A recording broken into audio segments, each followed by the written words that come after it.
Kind of a sect around him, like he's like a totem, and some people adore him as a god. I'm not part of that sect.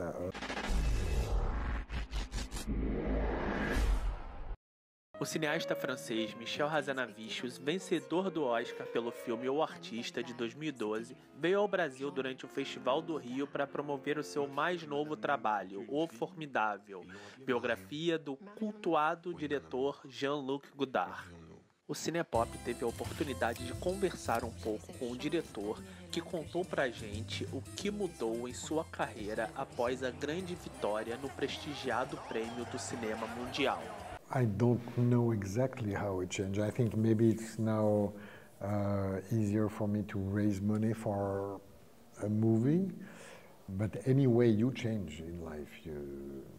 So from a movie to another, you change. So I don't know what changings are due to this event you were talking about, or I don't know. What I know is maybe the way people see me or see my work is different.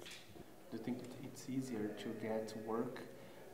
Did you receive offers from more producers or things like that? Yeah, I received a lot of offers from, especially from US producers. But the fact is, I didn't make any movies still. It's not that easy for me to make movies there, because I don't live there. I live in France, and it's more simple for me to make movies in France. I have an idea, I write the script, then I raise the money, and I do the movie with the budget I got, and that's not, simple. That's simple. Pardon, monsieur Godard, allez-y. Vous n'avez pas reconnu sans vos lunettes. Merci. On dit pas merci à un flic. Tu lui dis crève sa rogne, enculé, je te prendrai par la peau des couilles avec les tripes du dernier curé. C'était ça qu'il fallait lui dire, rien d'autre. This movie is a biography seen through someone else's eyes. Mm-hmm. How do you think that affects the story being told? Do you think it's easier? It's more difficult? For me, it was maybe easier because it allowed me to tell that story in a way, because I had the complicity of someone who was really part of the story. She gave me the right to tell that story, and I really tried to respect her point of view, and I put a lot of myself in the movie, of course, but all the story is seen through her eyes, and I would not dare to tell that story if there was not this book, and she didn't agree to sell me the right, and not the right, but she allowed me to tell that story. Je ne sais plus quoi faire. Il faut inventer un vrai cinéma politique. Faut que vous fassiez des films avec Belmondo, il est bon lui, il est marrant en plus. Bon bah voilà, je vais pas engager Alain Delon puis lui foutre du plume dans le cul pour faire indien. What does Godard mean to you?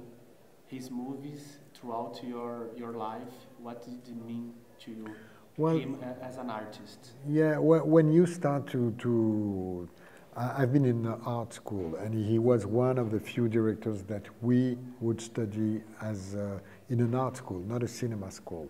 And of course it's very important because he changed the field of cinema, and he really looked to explore the language of cinema, so it's very important, of course. But I'm not, there's a kind of a sect around him, like he's like a totem, and some people adore him as a god. I'm not part of that sect. I'm a huge fan of his early works in the 60s decade. And after that, I feel a little bit lost, and I like some of the movies, some part of some movies, but I understand that he's more as a contemporary artist. He looks for his way, and he's looking for his own language on cinema, and he's making movies, but they are not traditional movies. Aujourd'hui, Godard, c'est devenu ça. Une petite amuseur ridicule qui prend une pose de révolutionnaire. J'en peux plus de ce con. I want to know how you see the new medias that are coming out now, that these platforms like Netflix, who are doing movies directed to TV and not cinema. What's your position on these new ideas that are coming? I'm very relaxed, I would say. I mean, if as a movie maker, if I have no other option than make a movie produced by Netflix and screen direct to platform, I will do it, because what's important is to make the movies and to have people to watch them. So I think we have a good system in France, and I like my movies to be seen in theaters. But between that and no movies, I would choose the movies. I try to always consider the point of views, the movie's point of view, and the movie maker's point of view, not the distributor, not the. For someone who wants to make movie, you need money, and so if that's the only option, there's no problem. Si c'est une fille, on l'appellera Lolette. Pourquoi? Je ne sais pas, j'ai toujours rêvé d'être le père de Lolette. Mais que vous êtes bête, monsieur Godard.